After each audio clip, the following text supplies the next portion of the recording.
YouTube channel. Mamaya susunduin namin si Ate Maan dahil may interview siya. Wednesday ngayon. Tapos bukas, paalis sila papuntang Manitoba. Kaya mamaya baka magpasyal-pasyal din kami pagkatapos ng ano ni Ate, interview. Kasi nga next week pa, parang halos 7 days ata sila dun. Or mga 5 days ata sila sa Manitoba. Bala ko kasi, di ba nga si Marvin naalis na ng Sunday. Gusto ko sanang tumambay-tambay kala Ate. Ay, kaso, wala nga pala sila, papunta silang Manitoba. Dahil nga malapit lang naman yung bahay namin kila Ate, 7 minutes drive, pero pwede namang lakadin para minsan nalilibang-libang ako, di ba? Abang wala pa akong trabaho. Tapos, si Bebe nasa washroom siya, mag-ready na rin ako ng ano namin, kakainin namin dahil anong oras na yung interview ni Ate. Anong oras ba interview ni Ate? 2:00. Ay si Marvin, sabi niya, pumunta daw kami maaga para makatambay kami kala Ate. Gusto niya tumambay. Kasi nga, chika-chika kami doon lagi pag nandun kami kala Ate Maan, di ba? So, ayun. Mamaya na lang ulit ako mag-vlog kapag tapos na kami kumain, tsaka maliligo pa kami. Tapos update na lang kami pag nandun na kami, on the way na kami pupunta kala Ate, guys. So, let's go! Ayan guys, nakababa na ulit kami ni Bebe. Hindi na ako nakapag-vlog kanina. Bali, susundayin namin si Ate Maan. May interview siya ngayon. Samahan namin siya, tapos mag-ano kami ulit sa Costco. Magtanong kami about sa winter tire. Anong card? Guys, bali natagal lang kami maghanap ng parking kasi ang daming tao ngayon sa Costco. Tapos, si Ate Maan na hatid na namin doon. Ayan, meron na si Marvin lalagyan ng ano niya. Ayan o. Ay, susi. Dilaw. Ayan, para kitang-kita mo. Crystal to eh. Marvin, baliktaran yan. Ato sa akin, no. Ang cute. Hirap kunin, ah. Ayan. Lagi na lang pinabalo to. Parang natatasok lang ata. Bakit lang ba dito? Hindi ba siya, ano? Baka mabasag, eh. Baso. Crystal. Oh, di ba ang ganda? Ano, patinga. Thank you, Ate Maan. Parang di ka happy. Pangit mo. Thank you. Bilagay mo to sa likod. Konti lang yung tao, pero ang dami sasakyan sa labas. Grabe. May vitamins ako nakitang sale. Kumuha kami garbage, magpang matagalan na. Ha? Vitamins, nakita ko dun eh. Tara, yan lang naman yung bibili natin eh. Vitamins siya garbage bag. Kukuha kami nito, isa kala Ate Maan, isa sa bahay, sa amin nila Ate Pam. Ha? Yan sa... Tayo lang, hindi pala makakain si Kuya. Wala pa si Kuya, isa Friday pa yung uwi. Mag-free taste tayo. There you go, Sandy. Oh, Kalasan ng beef patty na binibili ko. Ayun, toothbrush daw siya. Hindi ko na tingnan kung ano to. Picturean ko lang. Naka-sale yung Dove na shampoo. Kuha kong 2. Para isang stock sa isa naman yung kay Marvin. Para sa work niya. Dala niya. Magkano ang total ng ating babayaran? 56.56 ah. Ayan guys, tapos na. Nailagay na namin sa likod yung mga pinamili namin. Punta naman kami kala Ate Maan. Sunday na namin. Hindi na nag-ano si Marvin kasi mas mahal, no? Mas mahal dito sa Costco. Hindi na rin ako nagtanong ng ibang tire na ano. Sungit eh. Masungit daw. Hindi daw siya nagtanong iba. Oh, ayan na. Titingin kami dito.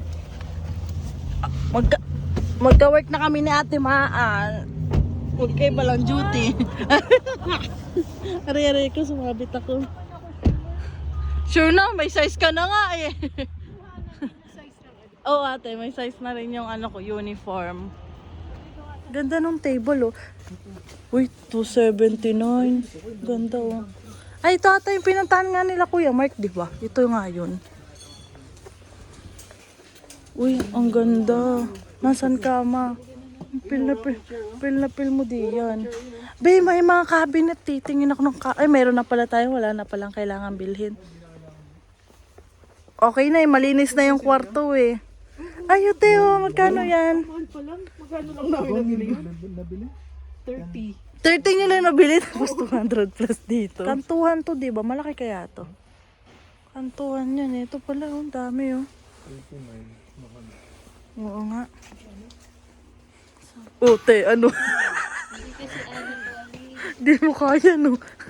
Pag nabutas yung pantalon mo, wala ka nang extra. Wala ka nang extra, ha? Sige, Ano? Maniningin tayo. Wala na eh. Wala nang mga laman-laman halos eh. Ano to?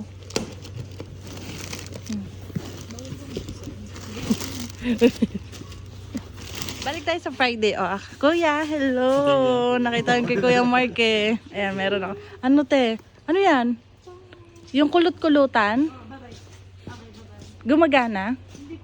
Alagyan pata ng battery. Ay, oo, nakita ko na yan. Saan sinasaksak yan? Sakin yan, be.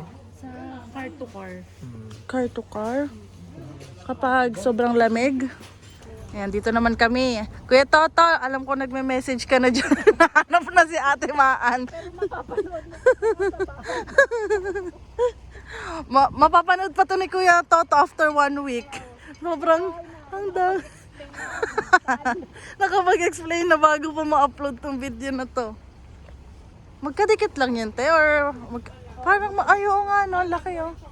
Ang ganda. Mukhang totoo, no? Alam, ganda. Gusto ko din yung mga paganto-ganto, eh. May pahaba.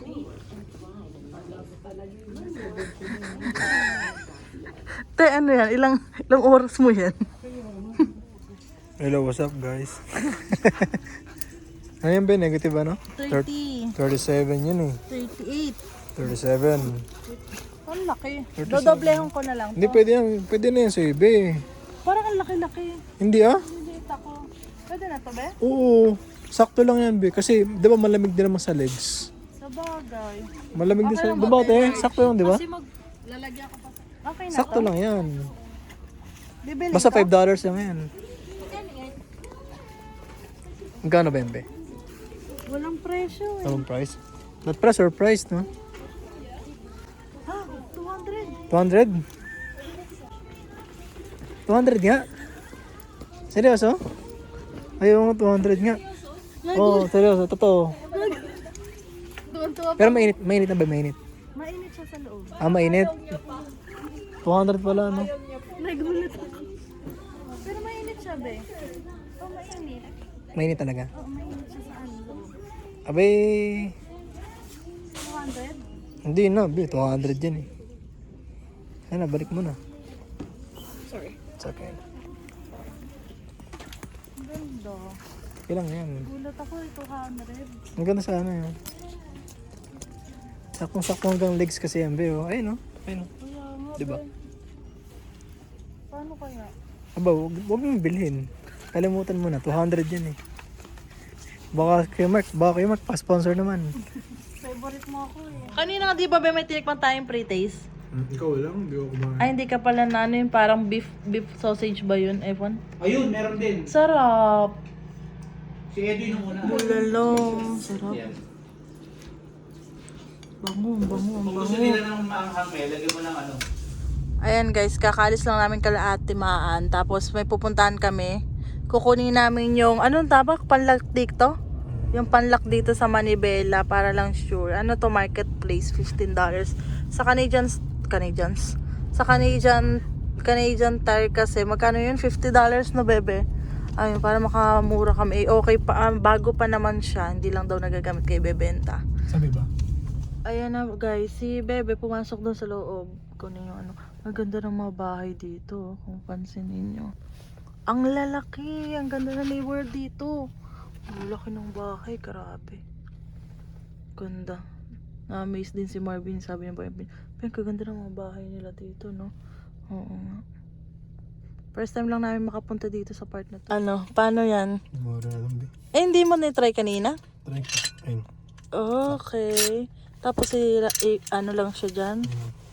Hindi siya na ano. Mabalik. Pagbabalik siya na ano. Okay. Pwede siya pahabaan na ulit. Ilagay mo yung isang susi doon na sa mismong ano mo. Saan? Sa mismong tawag dyan. Oo nga. Dito. Ayos na. Okay na? Oo. Okay. Hi guys, bali natito na kami sa bahay ni Marvin. Naipark na rin niya yung sasakyan. Ako naman nakapaghilamos na rin ako. At mamaya maglalagay ako ng moisturizer kasi nadadry na talaga yung mukha ko. Tapos ayun, di ba nga bumili nga kami. Nagtingin-tingin na din kasi si Bebe sa Canadian Tire nung panglak sa sasakyan. Kasi nga, syempre natatakot din kami. Dahil nga, alam niyo na, sa Toronto, nakawin talaga yung sasakyan na Honda CR-V. Diba yung nangyari kay Kuya Michael, CR-V yung sasakyan niya. Tapos, di ba nawala yun? Tapos ninakaw. Tapos yung kay Kuya, ano din, ilang beses na din si Kuya Rice. Tapos nung pumunta siya sa Toronto, may balak din kumuha. Nakita yun dun sa may, limot ko na kung saan part yun, may ginalaw sa likod ata or sa may gulong ata yun. Pero ayun nga, na-share naman sa amin ng mga ibang namit na namin na taga rito. Hindi naman daw katulad sa Toronto na ano daw talaga yung ang daming magnanakaw dito na sasakyan. Hindi daw gano'n dito. Kasi sa Toronto, grabe talaga yung nakawan. Pati nga dun sa ano, di ba, naalala niya, nag-London kami. Yung kapitbahay ng kakilala namin, nag-share siya na, tinanong kasi ni kuya kung ano daw yung parang talamak doon na ano, sa London. Ano nga daw, yung pagka-carnap daw ng sasakyan, napakadami daw din. Yung sabi ko, ha? Kumbaga ba nasa isip ko labas na ng GTA, akala namin, ano na, wala na masyadong magnanakaw. Meron pa rin pala mga magnanakaw ng sasakyan. So, ayun nga, para lang safe, bumili kami ng panglock. Sabi ko kay Marvin, bumili lang kami sa Canadian Tire. Tapos, nag-try siyang maghanap-hanap sa marketplace. Tapos, nag-send din si Ate Maan. Parang si Ate Maan ata yung nag-send ng link sa marketplace na may nagbebenta nga. Parang $15 na lang. $15 daw yun. Yung panglock, tas hindi pa nagagamit. Tapos, nung kinuha na nga namin ni Marvin, Pilipina yung may-ari. Tapos, nung nandun na si Marvin, parang try nila sa loob, hindi na nga ako sumama. Sabi ko, ba ikaw na lang, dito na lang sa sasakyan. Tapos binigay na lang daw sa kanya ng $10. Ang laki ng bahay, grabe. Doon sa nila, sa pwesto nila, ang lalaki ng bahay, grabe, ang ganda talaga, guys. So, ayun, para lang din safe, gawa ng, sabi ko kay Marvin, gusto ko sana may lock ka pag nandun ka na sa, sa work mo sa Kipling. Ay, sa Kipling naman, wala talaga masyadong tao, kaya, for sure naman safe din, pero para lamang din, parang hindi mag-isip-isip kasi si Marvin na napapaisip minsan. Syempre, first time niya magkaroon ng sasakyan. Dahil sa Pilipinas naman, yung ginagamit niya sa sasakyan, kala Mama Aida. Tapos dito naman, hindi naman kami kumuha ng sasakyan sa Toronto, nagre-rent lang kami. Ayun. Kasi nga nanaginip nga siya, di ba? So, gusto niyang alagaan talaga yung sasakyan. Kaya, ayan. Siguro hanggang dito na lang ang aking vlog. So, thank you po talaga sa mga ibang nag-advise sa amin pagdating sa sasakyan.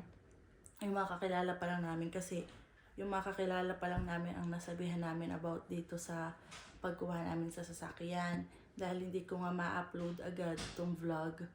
Late na to ma-upload. Kaya for sure late nyo na rin malalaman yung namin, yung mga ek-ek namin dito sa sasakyan. Kaya una namin sinabihan yung mga matatagal namin kakilala nga sa Toronto na marurunong pagdating sa sasakyan. Ayan, si Kuya Ali. Tapos yung iba pang mga kakilala namin, nagtatanong si Bebe. Tapos yung mga nandito, may mga nagme-message kay Marvin ng mga taga dito na nag-a-advise nga ganito ganyan. Thank you po. Hindi ko tanda yung mga name nila kasi si Marvin yung nakakausap. So hanggang dito na lang, guys. Don't forget to like and subscribe sa YouTube channel ko. Bye!